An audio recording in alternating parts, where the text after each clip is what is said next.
Good morning, everyone, and thank you for joining us of our earnings call to discuss the second quarter of fiscal 26, which ended in April 30th. Our second quarter unfolded against one of the most complex global operating environments we've seen in recent years. Heightened geopolitical tensions, including the conflict in the Middle East, ongoing supply chain volatility, component availability challenges, and customer procurement delays have created uncertainty across many of the markets we serve. As a result, some customer programs and capital spending decisions have shifted to the right, impacting the timing of some revenue recognition. Now, while these short-term headwinds have affected our near-term performance, they have not altered the underlying fundamentals of our business or the long-term demand drivers for our technology. In fact, we believe the secular trends supporting our company are stronger than ever. The increasing need for defense and intelligence capabilities, public safety modernization, critical infrastructure protection, cybersecurity resilience, enterprise security, and government digital transformation continues to create significant opportunities for our solutions worldwide. Our customers' missions have not changed. Their priorities have not changed.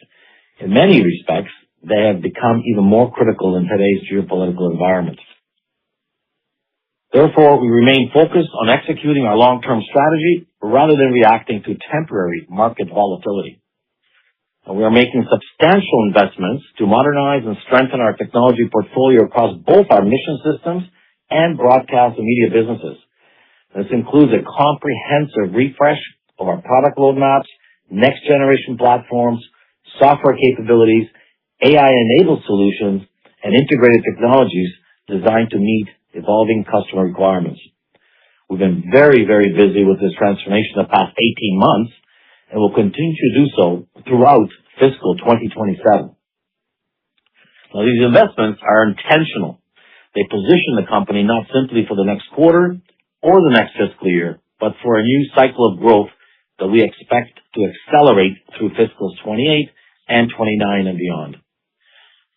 Now, we have successfully navigated challenging market environments before. Our balance sheet remains solid, our customer relationships are deep, and our markets are strategically important and supported by long-term structural demand.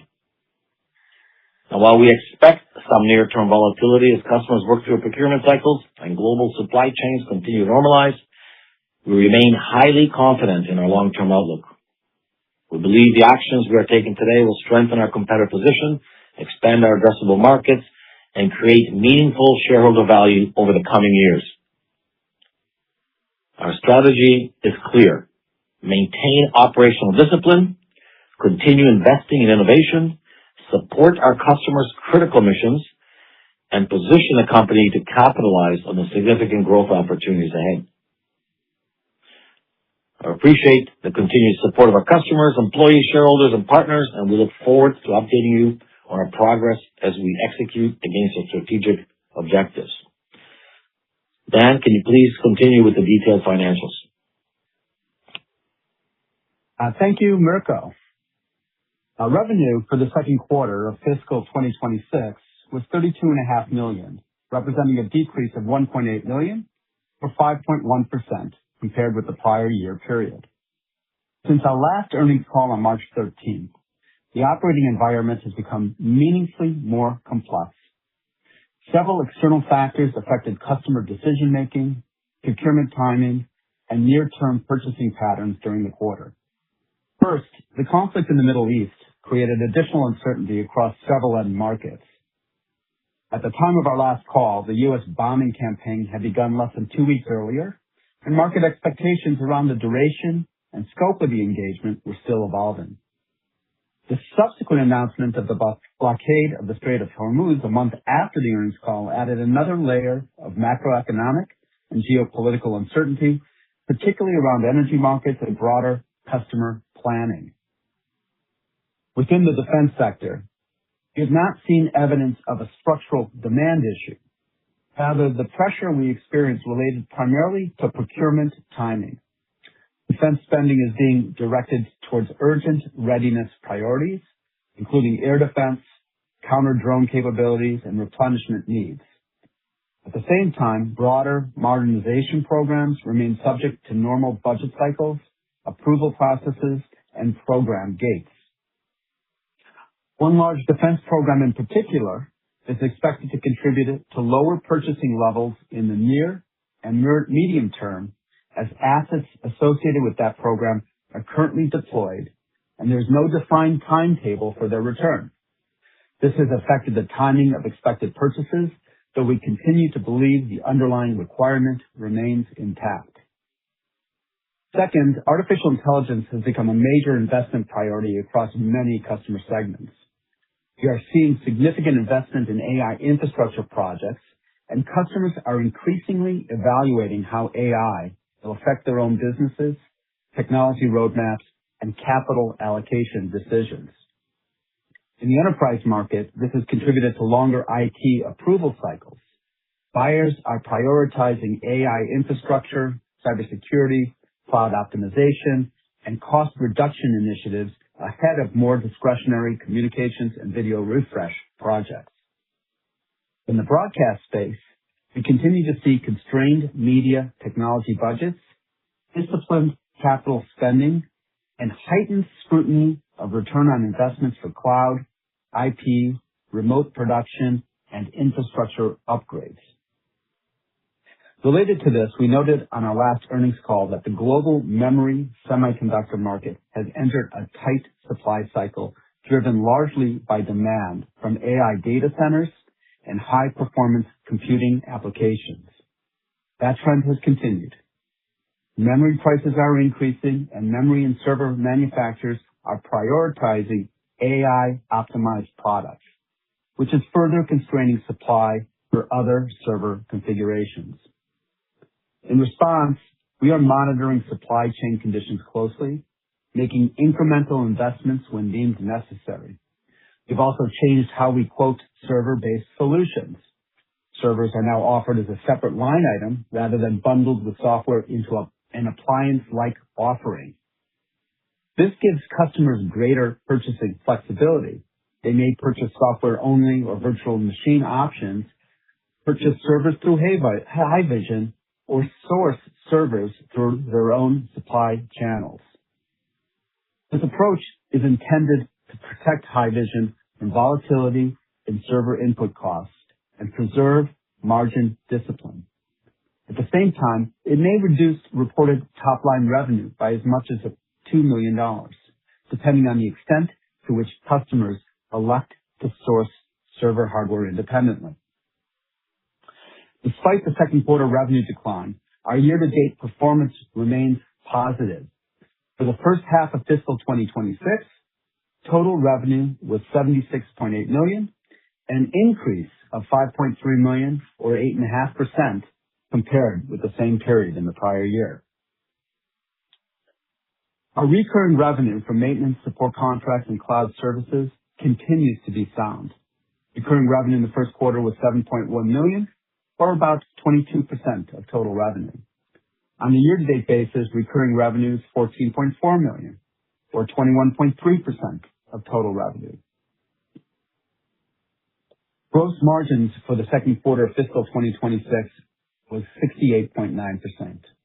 That's a decline of 410 basis points compared with the prior year period. And on a year-to-date basis, gross margins were 69.7%. Representing a decline of 200 basis points compared with the same period in the prior year. As we discussed on our last earnings call, gross margin performance continues to be affected by product and revenue mix. In particular, we highlighted three factors: increased transmitter sales, higher sales of HMT solutions installed on servers and sold as an appliance-like offering, and the timing of deliveries to a large defense customer, which reflects legacy activities from our systems integrator business. Those product sets carried lower gross margins than our corporate average and affected both first quarter results and year-to-date performance. Although all three factors affected year-to-date performance, in the second quarter, the gross margin decline was driven primarily by the magnitude and composition of deliveries to a large defense customer. This quarter, in fact, represented the highest level of deliveries to that customer under the existing agreement, with revenue from those deliveries increasing approximately threefold compared with the same period last year. However, the mix of those deliveries was weighted heavily towards lower margin third-party components rather than the higher margin proprietary Haivision products. As a result, while the volume of deliveries was strong, the margin contribution was below our typical profile. Perhaps as a consolation, approximately $3 million of proprietary products deliveries shifted from the second quarter into the third quarter due to supply chain constraints. Those deliveries are expected to carry a more favorable margin profile and would have improved the second quarter mix had they shipped as originally planned. Overall, the second quarter margin decline was primarily a function of revenue mix and delivery timing. With that said, we are facing gross margin pressure, reflecting higher component costs and constrained availability across memory and compute-related inputs.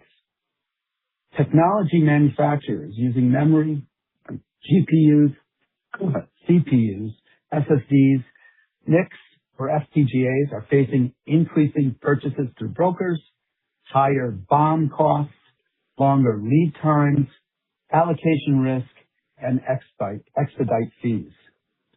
This is creating allocation dynamics and upward pricing pressure.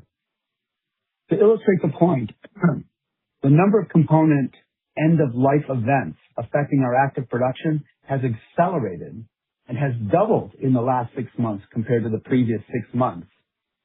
And equally important, the number of component end-of-life events received with no opportunity for last-time buy windows has climbed sharply. While we are taking pricing, sources, and design actions, including incremental investments in inventory, cost increases are flowing through faster than customer price adjustments, creating near-term, mid-term margin compression. Total expenses this quarter were $25.6 million, down $2.6 million from the prior year comparative period. Although still a favorable comparison, the prior year period did include a non-recurring expense of $1.5 million related to legal settlements and related fees. To further frame our total expense levels, last quarter, which is our first quarter of fiscal 2026, total expenses were $25 million. And total expenses for the quarter before that, our fourth quarter of fiscal 2025, were $25.4 million. In fact, total expenses for the last 5 quarters have averaged about $25.2 million. As we have stated on previous calls, our objective this year is to maintain the current level of expenses. I think it's fair to say that thus far we are meeting that objective. On a year-to-date basis, total expenses are $50.6 million, flat with prior year. The non-recurring expenses incurred in fiscal 2025 were $1.7 million, but they were offset this year by incremental investments made in research and development to support our product realization calendar, share-based compensation, which varies based on the timing, the magnitude, and the nature of the long-term incentive grants, and compensation, travel, and promotional expenses incurred in the G&A line item. Looking forward, there is some positive news. This August represents the 5-year anniversary of the Haivision MCS acquisition. Thus, technology purchased as part of that acquisition will have been fully amortized, reducing total expenses by about $600,000 per quarter. The following April will be our 5-year anniversary of the Haivision France acquisition, also known as Aviwest. Thus, technology purchased as part of that acquisition will have been fully amortized, reducing total expenses by another $350,000 per quarter. Thus, we should expect to see our operating profits increasing at an even faster rate than EBITDA as the business scales. The result of the quarterly decline in year-over-year revenue and the decline in year-over-year total expenses is that the operating loss for this quarter was $3.1 million, flat with the same quarterly period last year. The $1.7 million decrease in revenue and decline in margins resulted in a $2.6 million decline in gross profit when compared to the prior year. However, that was offset by a commensurate $2.6 million decrease in total expenses. The year-to-date comparisons fared even better. On a year-to-date basis, the increase in year-over-year revenue and flattish expenses resulted in a year-to-date operating loss of only $3.3 million, compared to an operating loss of $5.4 million for the comparable prior year period. That's a $2.1 million improvement. Our focus continues to be adjusted EBITDA, as we believe it gives a clearer view of our performance by stripping out non-cash accounting-related expense items like depreciation, amortization, and share-based payments. For the second quarter, adjusted EBITDA was $300,000 compared to $1.7 million last year, and our adjusted EBITDA margin was 1% compared to 4.9% last year. On a year-to-date basis, adjusted EBITDA was $2.9 million, which exceeded the prior year by about $700,000 or 31%. We ended the quarter with $18.1 million in cash. That's an increase of $1.1 million from the end of last quarter, and the amount outstanding on the line of credit decreased by $400,000. Further, our credit facility remains strong at $35 million, with only $5.1 million outstanding. In fact, we recently extended the credit facility until August 2028. The line of credit is still expandable to as much as $65 million in the event we identify an acquisition target, and BMO even doubled the level of permitted share buybacks under the facility. Note, we did renew our NCIB in January 2026, and we purchased, that NCIB renewal allows us to purchase as much as 1.8 million shares. The NCIB was active in the month of May, and we acquired over 200,000 shares for $1.2 million. Total assets at quarter end were $140.5 million, an increase of $1.8 million from the prior quarter end. Our balance sheet remains very strong. I do want to mention that on our last earnings calls, we suggested that we will likely have to make incremental investments in inventory to support our new product introductions and to support our sales forecast for the remainder of the year. After having declined by as much as $9.5 million since peaking in the second quarter of 2023, inventory balances at quarter end were $15.1 million. That is an increase of $3.2 million during this quarter. Unfortunately, we anticipate further investments in inventory to be necessary as we've entered into this tight supply cycle driven by the demand from AI data centers and high-performance computing, and prices are surging, and we need to invest incrementally to maintain margins. Total liabilities at the quarter end were $46.2 million. That's an increase of $1.8 million from the prior quarter end. We did see the value of trade payables increase by $3.1 million from the end of fiscal 2025, but that's largely related to the recent inventory purchases. On the other hand, these liabilities decreased by $400,000 as we continue to make rent payments. Term loans decreased by $300,000 as we continue to make principal payments. And I should mention that we expect the term loans related to the Haivision France acquisition to be largely paid off by the middle of fiscal 2027. As Mirko suggested, the company continues to experience robust underlying demand across its key markets, though the timing of certain deliverables has shifted to later periods as a result of procurement delays, customer approval cycles, and supply chain constraints. Recent geopolitical developments and evolving government priorities have contributed to a reprioritization of spending across certain defense and government customers. We have still experienced procurement bottlenecks, limiting the ability of the Department of War to initiate new programs, increase production rates, and commit to larger, longer-term purchases. We continue to monitor funding of government agencies, like delays in the Department of Homeland Security funding, as an example, which have also impacted the timing of deliveries. Meanwhile, enterprise and broadcast customers are dealing with competing priorities of AI infrastructure, cloud optimization, and cost reduction initiatives. Despite these near-term, midterm timing pressures, the company remains confident in its long-term growth prospects and continues to target consistent double-digit revenue growth over time. Unfortunately, growth may vary from quarter to quarter based on procurement timing, customer delivery schedules, and the macroeconomic conditions. Thus, we are lowering our expectations for the full fiscal year. We are now anticipating revenue between $140 and $142 million for fiscal 2026, and although we are monitoring supply chains closely, we expect margin compression resulting in margins closer to 70% in the near term. That concludes my prepared remarks. I'm passing the microphone back to you, Mirko, and then we'll open the floor to questions. Yeah, thanks, Dan. Well, I think we can open up the questions. Tracy? We will now begin the question and answer session. At this time, I would like to remind everyone, if you would like to ask a question, please press *1 now to raise your hand. We do ask that you pick up your handset when asking a question to allow for optimum sound quality. If you are muted locally, please remember to unmute your device. Please stand by now while we compile the Q&A roster. Your first question comes from the line of Robert Young with Canaccord Genuity. Your line is open. Please go ahead.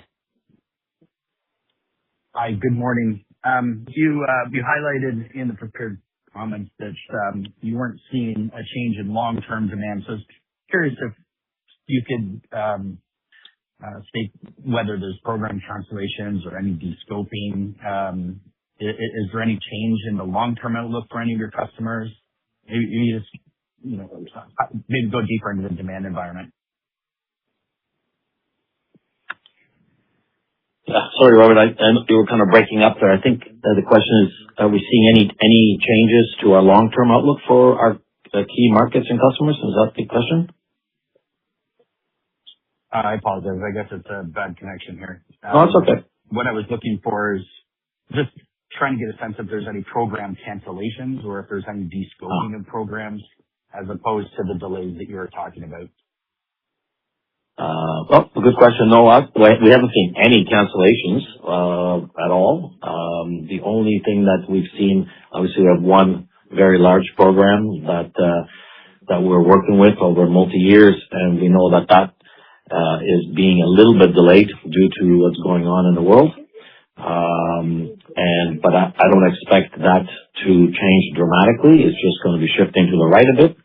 But right now, we have not seen any other programs or projects canceled. But we are just seeing some enterprise delay, move to the right, some hesitation due to supply chain issues. But besides that, very, very optimistic on our longer-term prospects. Okay, and then the longer-term guidance that you've given, or rough guidance, I should say, over the next 2 to 3 years, where you suggested you could see double-digit growth with a path to 20% EBITDA margins. I understand very difficult to understand, where the macro grows from here, but just curious your level of confidence just seeing the long-term pipeline. Yeah, I think we'll probably be better positioned, I would say, later in the year to go further. But right now, in our view and our plans, what we're seeing, our double-digit revenue growth is definitely going to be there. 20% EBITDA is absolutely targeted, but we're looking probably closer, the end of 27 into 28 and 29, right?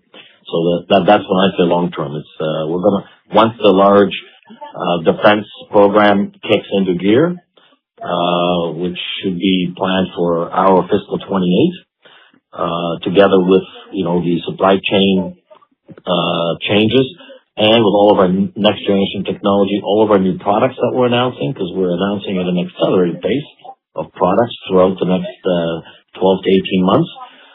Those are all going to be kicking in. So I would expect 12 to 18 months, we're going to be on the road to what we said before. Okay. And you had some comments around a large program where I'm assuming it's a Navy program. Their boats out at sea and they haven't been coming back. And there was another, program which had some impact on the margin structure. Can you comment whether that's the same program, and can we expect margin pressure from that program going forward, or will that alleviate just because it's slowing in the near term? Yeah, obviously we can't talk about specifically, but I think you're kind of on track. But no, I don't see any margin compression there whatsoever. It's only a shift to the right of the actual revenue. That's what we're seeing. There is no. Sorry. Let me suggest this, Robert, if I could. Mm-hmm. Had we not had the supply chain constraints, and had we delivered everything that we expected to deliver in the second quarter, we would not have seen as profound a margin compression as we saw in the second quarter. We are seeing margin compression as it relates to the supply chain issues going forward here, but candidly, that's to come. It's not part of the second quarter story as much as the second quarter deliveries were predominantly third-party components concentrated into a single quarter. Okay, thanks for that clarification.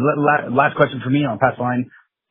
You suggested GPUs were a function of the margin compression because of the supply chain issue. I'm trying to understand what the driver, what product is using GPUs. I think it's only the KX1, and can I assume that you're starting to see some good volume delivery on that? And then I'll pass the line. Well, some of the components that we're looking at are related to products that are in development right now. Now, let me be very clear about it. We've been able to secure our needs for the near term, midterm going forward here, but it hasn't been without certain challenges. I think that there's been sort of like a huge volatility in what our suppliers are telling us, and then when we sort of digest it and we start speaking with them, we're able to sort of rationalize and figure out where we are. And it's thus far we've been able to serve all of our customers' needs. But we're seeing this happening quite a bit. We're seeing a lot of components suddenly go end of life. We're seeing a lot of components that are the costs are going up, and we're just we're weaving and bobbing to make sure that we are in a sound position, much like we did a couple of years ago when we had the worldwide component shortage. You might remember then we incrementally invested in inventory. We had to spend incrementally to be able to secure our source of supply, and we ended up having to spend about $2 million more in those said components that we realized over a 2-year period. We're beginning to see that same kind of experience right now. And again, Robert, I would add to that as well. I think Dan already mentioned it in his prepared remarks, but we are taking serious action about some price changing, increasing of price of our products. We've already done that for the server spikes, memory, DRAMs, a lot. And we've actually changed our business model on selling hardware like the Dell servers. So we're putting a lot of processes because we cannot continue absorbing the new changes. And by the way, now we're seeing it in other components, and suppliers are just raising prices arbitrarily. So we will be changing or updating some of our pricing as early as this month. We did it last month, and we're going to continue to do that if this continues. And I think right now what I'm seeing customers understand that. They're seeing it everywhere, and they're totally fine with it. And it's just something we have to do going forward. Thanks for taking the questions. Sorry about the background noise and the connection. Congratulations to your son. Yep.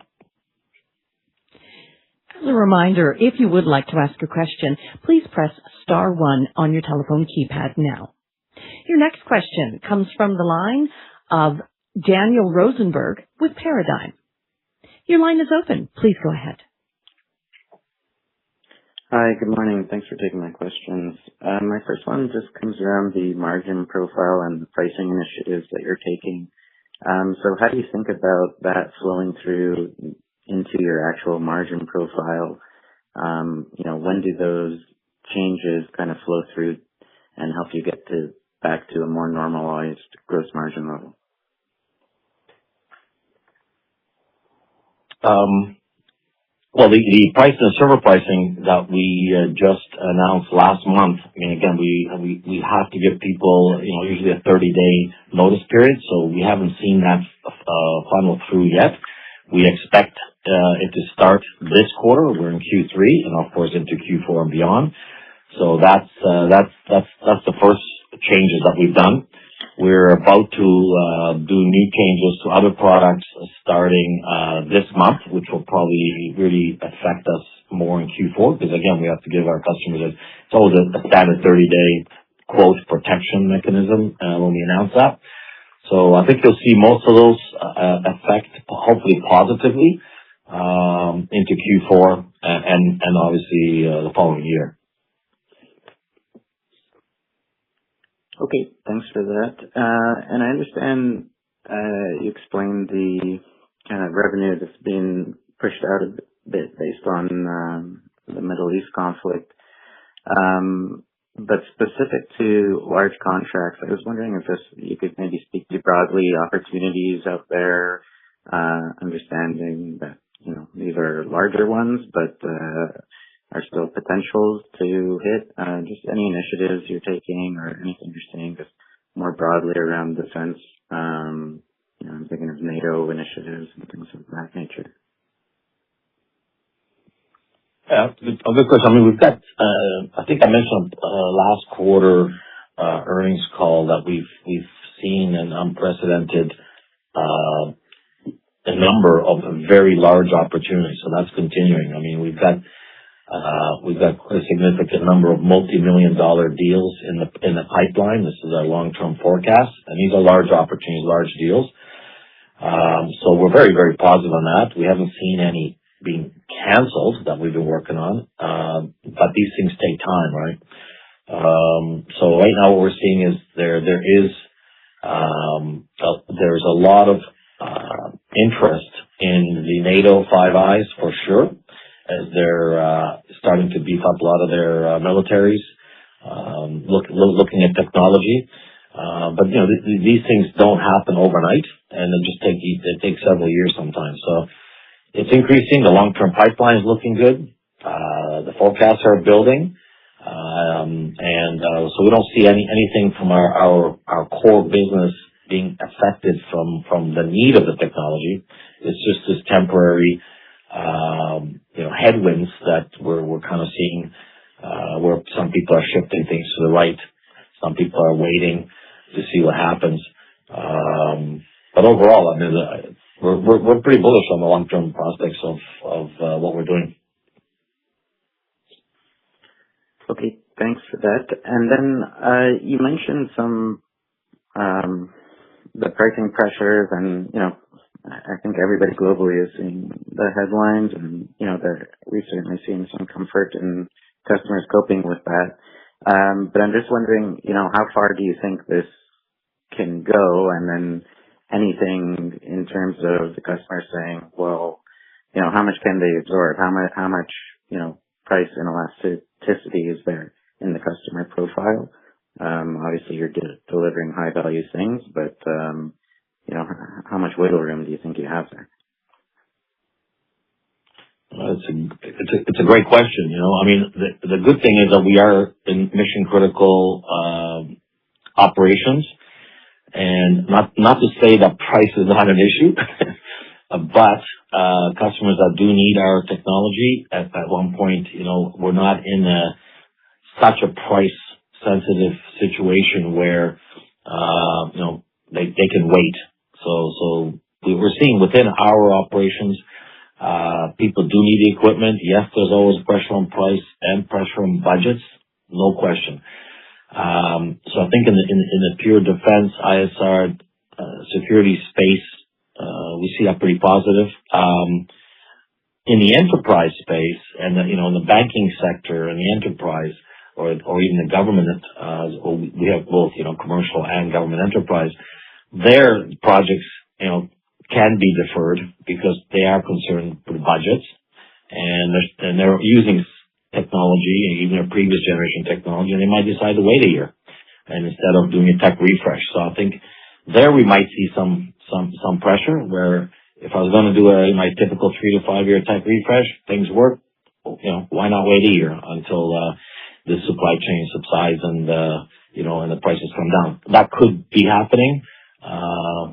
We haven't seen that happening to a great extent, but that's the thing that we're watching right now. Okay, thanks for that. And then lastly for me, I was curious about the product side on the broadcasting segment. So there's a number of hardware initiatives that you're putting out there. I'm curious on the software platforms that they're using. Like, how tightly integrated are the kind of distribution softwares to the actual hardware products? Just any color you could provide on how you think about where the value lies on that side of the equation. Well, there's two areas. I mean, you have the broadcast side and the mission side. I mean, in the broadcast side, we've actually just changed all of our pricing because they depend on, like the Super Micro type or Dell platforms where our software, like, for example, the Stream Hub is highly integrated on those platforms, and they need high-powered platforms to operate. So there, that's a pricing issue. We've changed our pricing. We've actually decoupled our system pricing for the first time ever, and we're selling separately the hardware and separately the software, and we've already put in conditions that, for example, the hardware is absolutely non-discountable. We're not in the hardware business to sell servers, and the price will keep increasing based on the suppliers. And people have a choice, by the way, to buy their own servers. I mean, these are off-the-shelf standard high-performance servers. We're giving all customers their option to buy them. If they want to buy them from us, they have to pay a small premium, but there's no discounts. And I think what might happen is people might end up buying their own. Our revenue, we might give up $1 million or $2 million in revenue, but margins will improve. So that could be a good thing. And if they do buy the systems like that, well, at least we're not going to be losing money, and funding the price increase. So that's affecting that Stream Hub broadcast business. I mean, from an encoder perspective, I think we're fine there, and we're actually going to be increasing all of our prices there as well. The servers also play a very big part in our mission system, the video distribution, right? Like our HMP, our Haivision Media Platform. I mean, those are very, very high-end servers. I mean, these things are going up 300 to 400% in price from the suppliers. It's crazy. And we did the same thing. We're decoupling the system pricing to hardware and software, and we're allowing our customers to either run them on VMs, which will be for us 100% margins, or they can buy their own servers if they want to. So it's kind of playing. So that's from a server perspective, right? But if you look at the product announcements that we've been going through in the last 12 months and continuing for the next 18 months, remember we did the KX1. I mean, that's a proprietary platform using the NVIDIA chipset with the AI transcoding system, and that's starting to get legs now. We'll be demoing it for a while now. We're starting to talk to people on programs. That's really going to be affecting revenue sometime next year going forward. And we just launched the Cobra, which is one of the most exciting products we ever launched in the mission side, which is really the video operation platform. Very, very compact platform. Again, with margins that we can control. These are proprietary programs. And then we also just launched the Play ISR Premium, which is something new, which is our mobile app where we're going to start licensing streams based on the ISR mission requirements to start building a pipeline for the audience, into 27, 28. So these are all revenue generation, margin generation activities in the mission side. And then remember, we just also refreshed the entire transmitter side, right? So in the Falcon X2, we just launched the Ultra version, and we just launched the Falcon X4, right, which is the really ultra low latency, the 4 integrated 5G modems, next generation technology, 4K UHD, and that's just coming out of the oven. We just showed it at NAB, and we'll be shipping that by near the end of the year or end of fiscal year. So that's really going to be affecting Q1 of 2027 going forward. So there's a lot of players, and I'm not even talking about the Makito One, which is probably the most significant platform that we launched at NAB, which is really the first of its kind, a single board, compact blade architecture, just like our regular Makito. But this is going to be it's the only technology that will have encoding, decoding, H.264, H.265, JPEG XS, and 2110 on the board. No one is going to be able to do that. So we're really excited about the Makito One platform, which will be coming out of the oven really the end of this year. So as you can see, it's been almost every couple of months we're doing massive overhaul of next gen technology, and there's more to come, by the way, in the next 6 months that are pretty exciting, especially in the mission side. So that's kind of what we've been working on all last year into this year, and we're going to be continuing next year. Sorry, that's a long-winded answer to that question. And if I could just sort of finish the thought, one of the other concepts that should be conveyed is that we are in the process of creating ecosystems. We have a broadcast ecosystem and we have a mission ecosystem that are supported by our software properties, both our server properties, but equally important, our cloud properties. So our Hub 360 initiative is a means for all of our technology to be managed by a single portal to enable the operators who have a lot of our equipment to see their entire fleet of equipment and be able to manage that entire fleet of equipment. It creates stickiness and allegiance to our properties as we continue to build on it. Great. I appreciate all the color on the product set. I'll pass the line. Your next question comes from the line of Sebastian Charland with Agave Capital. Your line is open. Please go ahead. Good morning. Thank you for taking my questions. My first one will be on the sales side. I noticed in the MD&A that the sales team, I think, is the only one department that really had an increase year over year, or a significant one.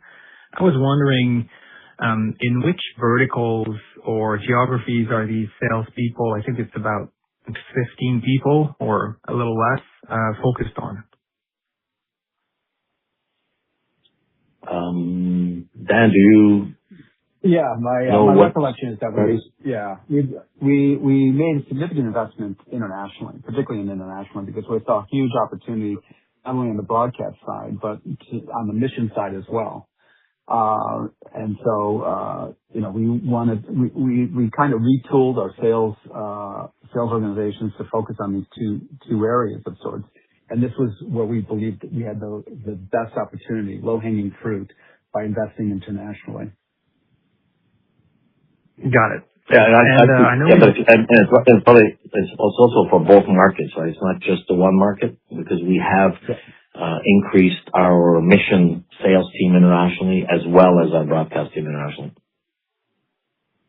Okay, that's helpful.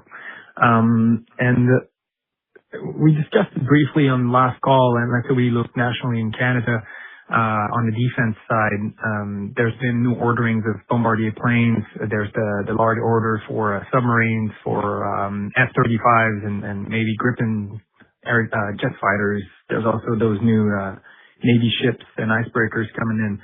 I'm guessing those will all need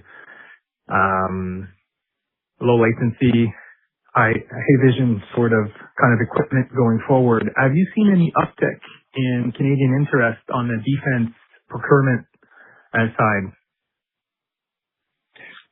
I hate to say it, but we're still pretty small in Canada in that market. We do work with D&D quite a bit, obviously, because they do follow the U.S. a lot. They are using our equipment. And traditionally, when, like, to give you an example, whether it's the navies have been working together for many, many years, and not just with Canada, but also with Australia, the Five Eyes. So whatever is deployed traditionally within the U.S. system is always fitted into the NATO and partners systems. So that's already built into it. So my assumption is whenever the ships get built, and these are very long-term projects, and unfortunately are getting all the attention with the government because they need to, get to their 3 to 5% of GDP. You're not going to get it by buying, a few encoders, right? You're going to get it by buying planes and ships. So we are monitoring it, but in essence, it's still extremely small. In fact, we're getting much higher inputs and requirements from the European partners. They've got much more money to spend on this, and they seem to be moving much quicker in our type of products. So, we're on it. We're there, but I just wish, as a Canadian, I wish it was higher, but it's not a significant amount of business yet. Right? Okay, thank you for the clarification. That's it for me. We have now reached the end of the Q&A session. I would like to hand the call back over to Mirko Wicha for closing remarks. Thank you, Tracy. So I guess in closing, we just want to reaffirm that we are very committed to maximizing our long-term value for all of our shareholders, and we're confident in our ability to execute on our strategic growth plan. And I just want to thank all our shareholders and analysts online today for the continued support of Haivision, and look forward to speaking with you in mid-September when we'll discuss our third quarter performance and result. Thank you, everybody. This concludes today's call. Thank you for attending. You may now disconnect.